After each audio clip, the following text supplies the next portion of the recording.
Part 2 के लिए बहुत बहुत बधाई, बहुत बहुत शुभकामनाएं। और जो इस कोरोना काल में जो मोदी सरकार की जिस तरीके से जो उपलब्धियों की बात कहे, विश्व स्तर पर जो अंतर्राष्ट्रीय स्तर पर जो अपनी पहचान बनाई है, उसके लिए भी एक बार फिर से बहुत बहुत साधुवाद। क्या कहना चाहेंगे? चुनौतियां भी बहुत हैं, उपलब्धियां तो हो गई और चुनौतियों की भी बात की जाएगी, समझने की कोशिश करेंगे इस खास पेशकश में। तो बिना कुछ देर के हुए आए हुए मेहमानों से अपने दर्शकों का तारुफ करा देते हैं। हमारे साथ बीजेपी प्रवक्ता हरीश श्रीवास्तव जी जुड़ रहे हैं। हरीश जी नमस्कार, बहुत बहुत स्वागत है आपका। कांग्रेस नेता संदीप जी हमारे साथ जुड़ रहे हैं। संदीप जी नमस्कार, आपका भी बहुत बहुत स्वागत है। समाजवादी पार्टी के प्रवक्ता कपीश श्रीवास्तव जी हमारे साथ बड़े लंबे अंतराल के बाद जुड़े। कपीश जी नमस्कार, बहुत बहुत स्वागत है। और राजनीतिक विश्लेषक के तौर पर किशन चंद्र महलोत्रा जी हमारे साथ हैं। किशन जी नमस्कार, आपका भी बहुत बहुत स्वागत है। और वरिष्ठ पत्रकार के तौर पर विशाल वैष्णव त्रिपाठी जी हमारे साथ हैं। वैष्णव विशाल जी नमस्कार, बहुत बहुत स्वागत है। बहुत सारी चीजों को जानने और समझने की कोशिश करेंगे। पहला सवाल चूंकि मैं आज सराहना है, इस कोरोना के बीच पूरी अर्थव्यवस्था से लेकर हर चीज कहीं ना कहीं प्रभावित हुई है। कपीश जी, मैं चाहूंगा कि सरकार के कामकाज को जो अब 6 साल का लगभग हो गया, लेकिन मैं पिछले 1 साल की पार्ट 2 की अगर बात करूं तो तमाम सारी उपलब्धियों के बीच कपीश श्रीवास्तव जी, समाजवादी पार्टी के प्रवक्ता की क्या प्रतिक्रिया है? आलोक जी, सब तो आपको नमस्कार। और मैं हरीश जी को ये बधाई देना चाहेंगे कि उनकी ये सरकार की दूसरी पाली की एक ओर हो गई। और जहां तक जिन पॉइंटों को आपने कहा और इनकी उपलब्धियां बताया है, हमारी दृष्टि में ये उपलब्धियां इसलिए नहीं है क्योंकि इससे देश को मिलता हुआ कुछ हासिल होता हुआ नजर, अगर इससे देश के किसी भी एक नागरिक को कोई लाभ पहुंचते हुए अगर नजर आया हो तो मैं निश्चित मान लूंगा कि ये उपलब्धियां हैं। जहां तक बात अनुच्छेद 370 की रहेगी तो वो तो अभी न्यायालय के अंदर सब जुडिशरी है मामला, उसको आप अभी कह नहीं सकते क्योंकि 370 जो अनुच्छेद है उसको हटाया ही नहीं जा सकता, उसके तो कुछ प्रावधान केवल हटाए गए। और विशेष दर्जे का अगर राज्य आपने छीन लिया है तो उससे देश को क्या प्राप्त हुआ?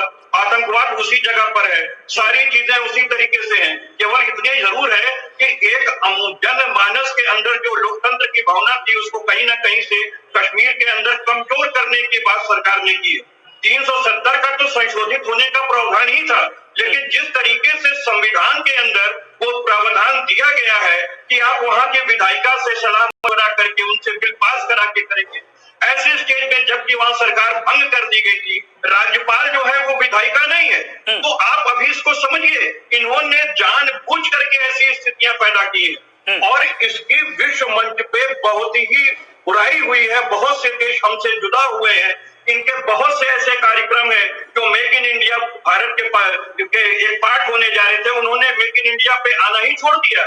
तो 370 की उपलब्धि तो कोई दिखाई नहीं देती। कपीश जी, जो आपने बातें कही मैं बहुत ध्यान से सुन रहा था, जिस जम्मू कश्मीर को लेकर के आपने बात की, जिस जम्मू कश्मीर का विशेष दर्जा की बात की, जैसे 3 तलाक जैसे कई अहम कदमों की बात की आपने, जिस धारा का उल्लेख किया, सवाल ये कि आप एडवोकेट भी हैं, आप उसको न्यायिक नजरिए से भी देखते हैं, लेकिन कभी आप दिल पे हाथ रख के इस सवाल का जवाब दीजिएगा, जो वहां के जो प्रवासी लोग हैं जम्मू कश्मीर में, किस तरीके से जिन लोगों ने वहां से पलायन का दर्द देखा, जो दर्द झेला, वो करीब से बहुत महसूस करते ना, तो शायद आप ये बात ना कहते। सर के हटने से अगर ये चीजें दूर हो रही हो तो मुझे बताइए, कोई कश्मीरी पंडित भाई अगर कश्मीर में बसा दिया गया हो इन 6 वर्षों में तो बताइए, से बात की आपने, ये बताइए जरा,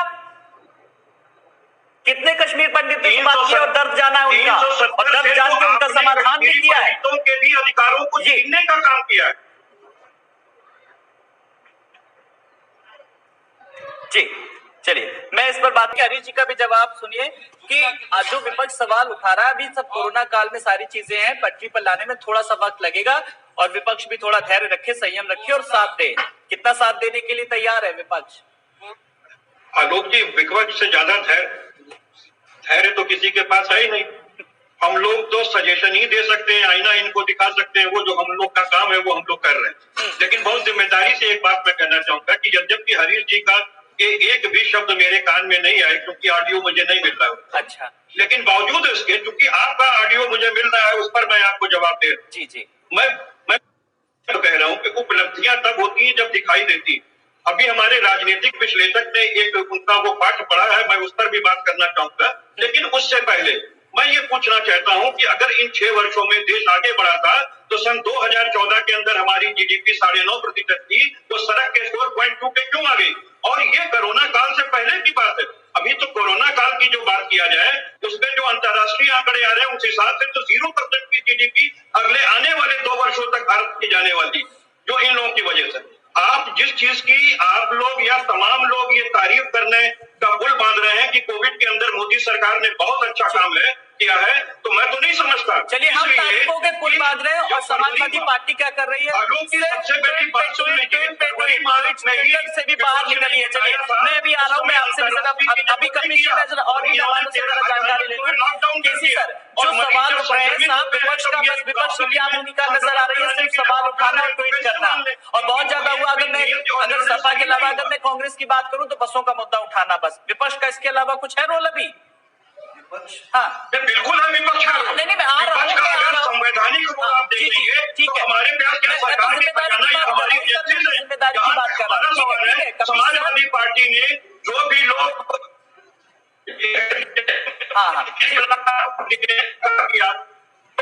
जो साइकिल लेके आ रही थी हमारे यहाँ डिम्पल यादव जी हमारी वो लगातार लगी हुई है, उनके साथ एक कार्यकर्ता लगा हुआ है। बिल्कुल सर, वो सारी चीजें मैं दिखाता हूँ कि जब अखिलेश यादव जी ने ये ट्वीट करा, समाजवादी पार्टी के प्रवक्ता ने ये ट्वीट करा। अच्छा, मैं चलिए, हो सकता है मैं गलत हूँ, चलिए मुझे आपको लगता है कि मैं बायस्ड हूँ, लेकिन वैष्णव विशाल त्रिपाठी जी जिस विपक्ष को लेकर के एक बड़े पैमाने पर अगर बात की जाए तो इस विपक्ष की, खास करके मैं आज की इन परिस्थितियों में, इन हालातों को लेकर के अगर बात करूं तो इस कोरोना संक्रमण काल में विपक्ष का कितना सहयोग आ रहा है या कितने आएगा, और जो आ रहे हैं उन पे मुकदमे लिखे जा रहे हैं, ये किस तरह की आप बात कर रहे हैं?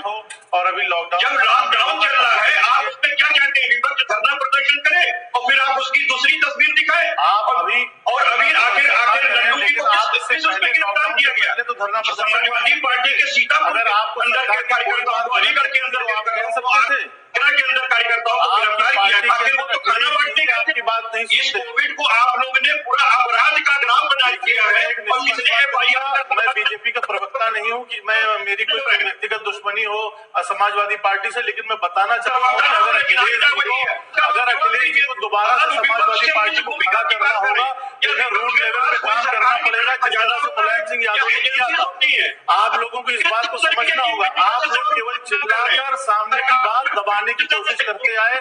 आपकी 5 साल सरकार रही, हर वर्ग के व्यक्ति ने आपको वोट दिया, लेकिन आपने सभी वर्गों को वोट दिया, केवल एक वर्ग आपको याद रहा, यादव वर्ग, और उसको ही आपने सारी नौकरियां दी, सारी चीजें दी, और किसी वर्ग के ऊपर आपका ध्यान देना, एक विशेष वर्ग के ऊपर। अगर अखिलेश जी से सवाल पूछा जाता है तो अखिलेश जी चिढ़ जाते हैं। आप ये बताइए कि 70 साल कांग्रेस ने इस देश में राज किया, 70 साल तक कांग्रेस हमारे देश में राज करती रही। हम चाइना तक सड़क नहीं बना पाए। चाइना के पास एयर बेस है, वहां पर उस हिमालय की ऊंचाई पर चाइना ने अपने लड़ाकू विमान तैनात कर रखे हैं। हम राफेल खरीदने जाते हैं तो सवाल उठा दिया जाता है, हम चिनूक हेलीकॉप्टर, पूरी एशिया सवाल उठा दिया जाता है।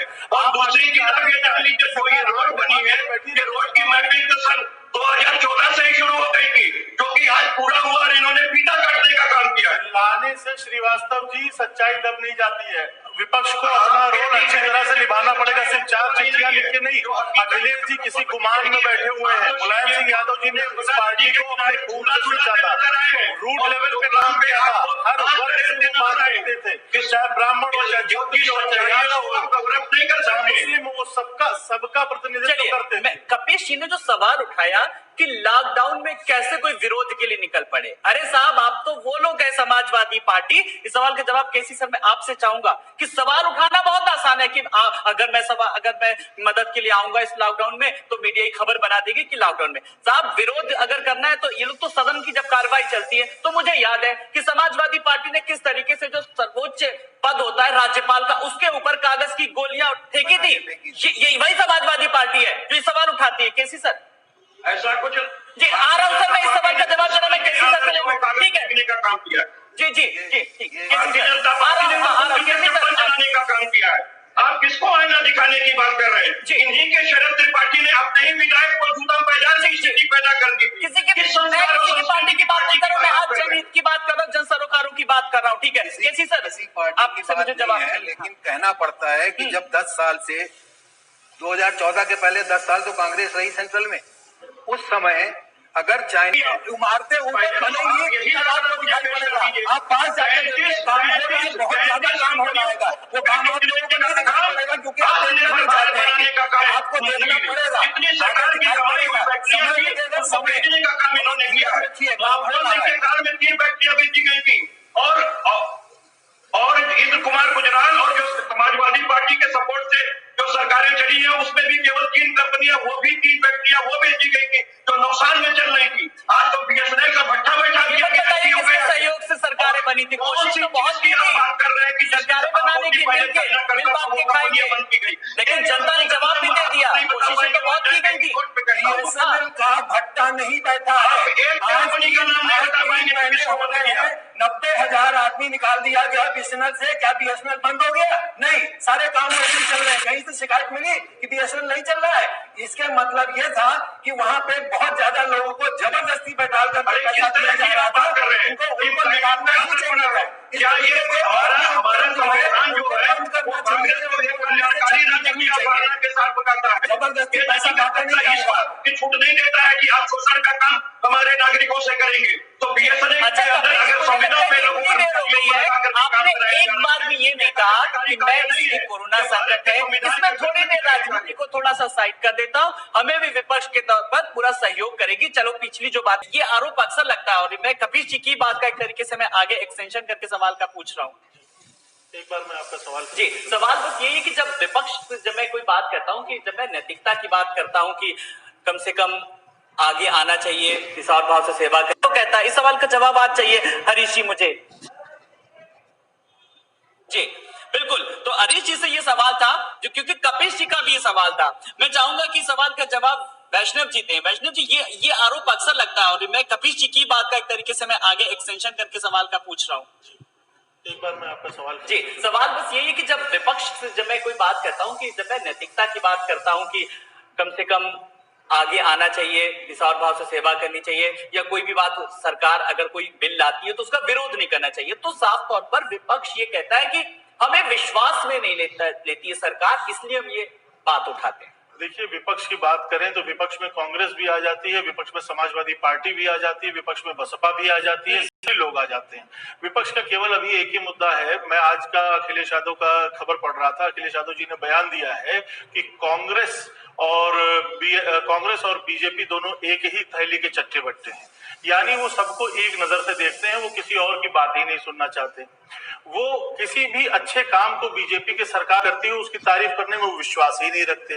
वो जबकि ये चाहते थे कि मेट्रो का जब उद्घाटन हुआ तो उनकी तारीफ कर दी जाती, मेट्रो का जब उद्घाटन हुआ तो बसपा की तारीफ वो क्या करते, कभी नहीं करते।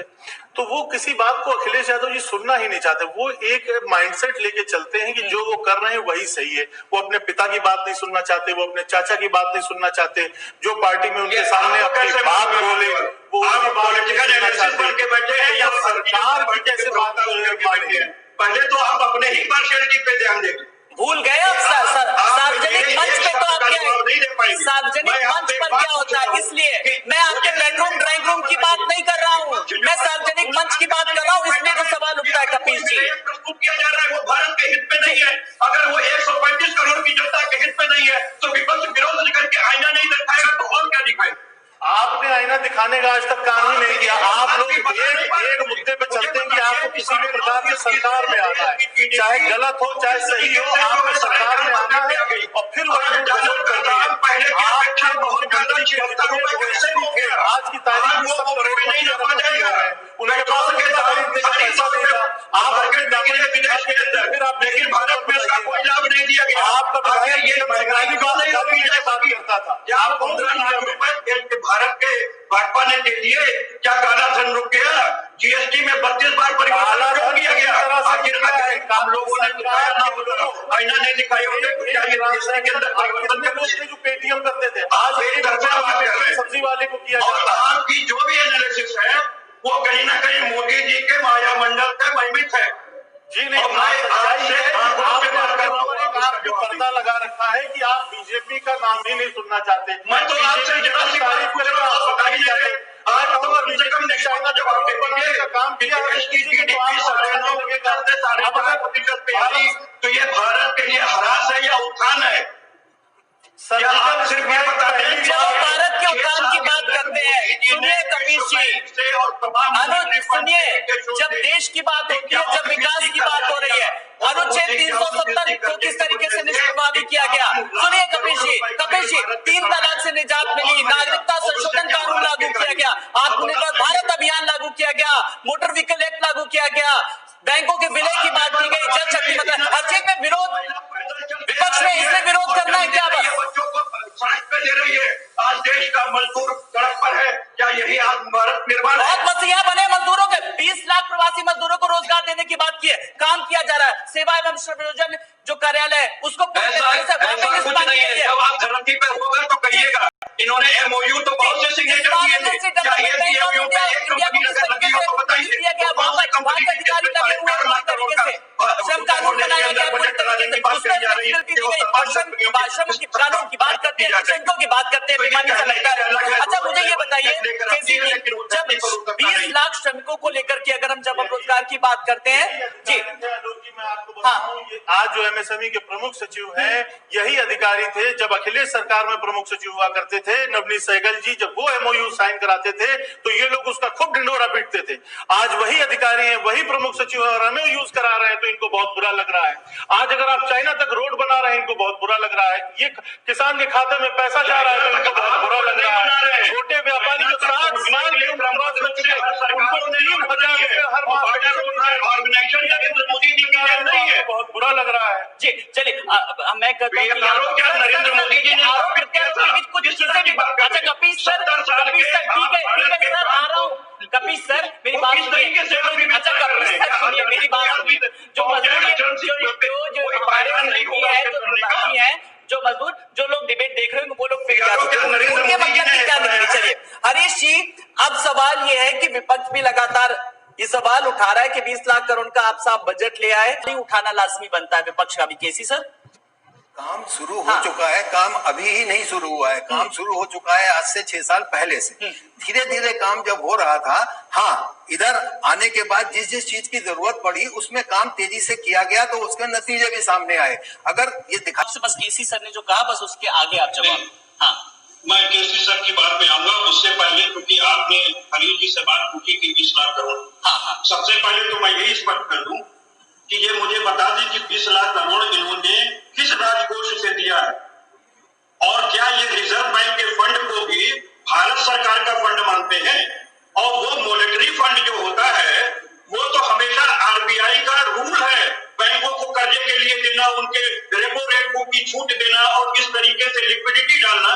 तो आपने तो 8 लाख करोड़ रुपए की जो लिक्विडिटी डाली गई, जो कि हमेशा डाली जाती है, उसको भी आपने इसी में जोड़ दिया है। आपने 3 लाख करोड़ रुपए जो एमएसएमई ऋण के लिए कहा है और कोलेटरल फ्री ऋण के लिए कहा है, ये पहले से योजनाएं चल रही है।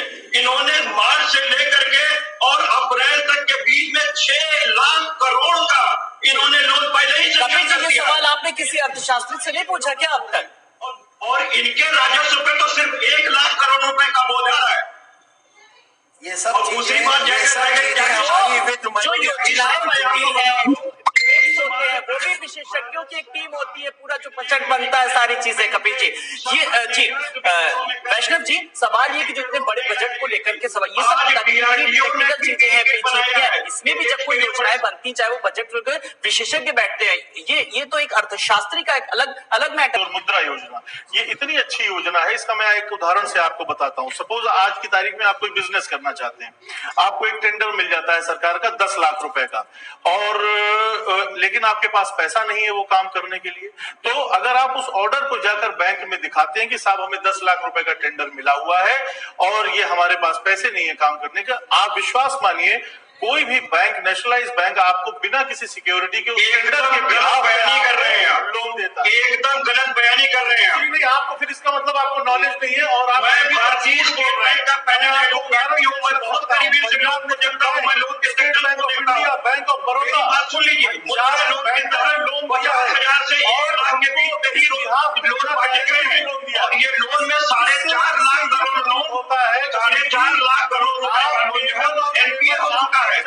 जब इन्होंने देखा कि इतना ज्यादा एनपीए है तो अपनी कमियों को छुपाने के लिए इन्होंने में परिवर्तन कर दिया और सीसी लिमिट से लेकर टर्म लोन तक घोटाला तक जो कोड था आपने कर दिया। एक ग्राम इनकी आप भी बोलिएगा, आपको भी बोलने का मैं मौका दूंगा। सुनिए मेरी बात, आप यहाँ एक ग्राम घोटाला करता था, मैं अगर डीएम उसकी जांच करता था 24 घंटे में वो ग्राम प्रधानमंत्री को हटवा देता था।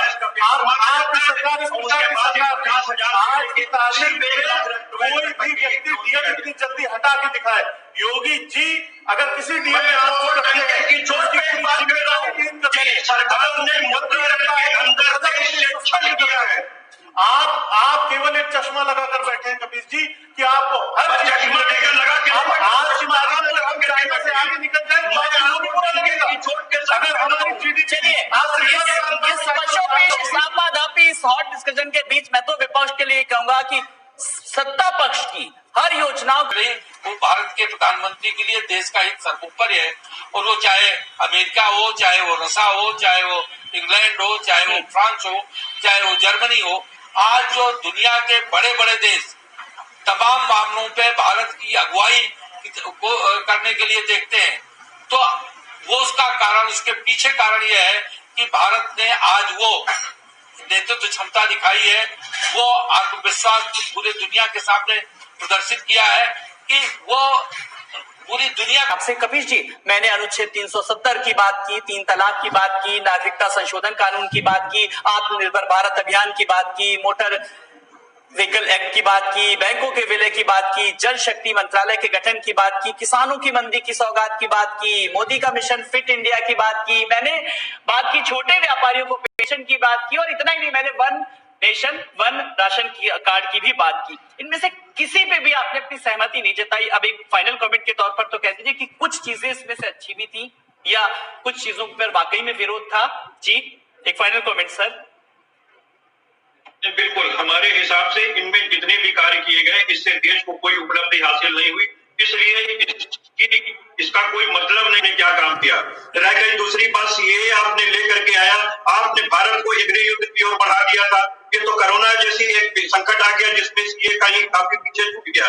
दूसरी चीज रह गई बैंक, जहां तक आपने बैंक के विलय की बात की है, बैंक के विलय करने का काम बहुत अच्छा नहीं माना गया। उसका भी कारण है आरबीआई एक्ट का भी आपने रूल को फॉलो नहीं किया। आपने उन बैंकों के चेयरपर्सन से भी बात नहीं की, ना उनके कर्मचारी और अधिकारियों से बात की। जितने आपने बैंकों को विलय किया, आपने कमजोर बैंकों को उठा के स्वस्थ बैंकों में मिलाने के बाद स्वस्थ बैंकों को भी कमजोर करने का काम किया, और निश्चित रूप से जहां रोजगार पैदा हो रहा था वहां आपने बेरोजगारी फैलाने का काम किया। उनकी बढ़ती हुई शाखाओं को आपने बंद करने का काम किया। तो इस तरीके से आपने कोई भी देश के लिए बेहतर काम नहीं किया।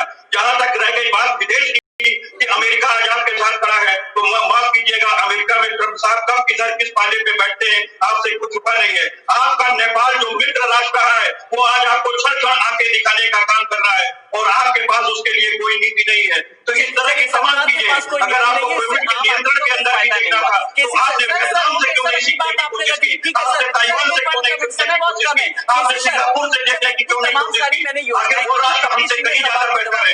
आज तो हम 3 से भी ज्यादा मरने वाले की संख्या भारत सरकार का बस यही कहना बाकी रह गया था, और मुझे ये सुनना बाकी रह गया था, वही नहीं कहा। केसी सर कैसे मानना कि इनकी उपलब्धि ठीक है, मैंने आपकी बात सुन ली। केसी सर, दिया जाता जो घूमने फिरने के लिए जा रहे थे, लेकिन सिर्फ मजदूरों को घर जाने दिया जाता। ये एक छोटी सी गलती है। लॉकडाउन चलता रहता है। एक फाइनल कमेंट हरीश जी मैं आपसे कि अब लॉकडाउन 5 को लेकर के आ रहा है सर, समय बहुत कम है जी, ज्यादा निंदनीय ठीक है।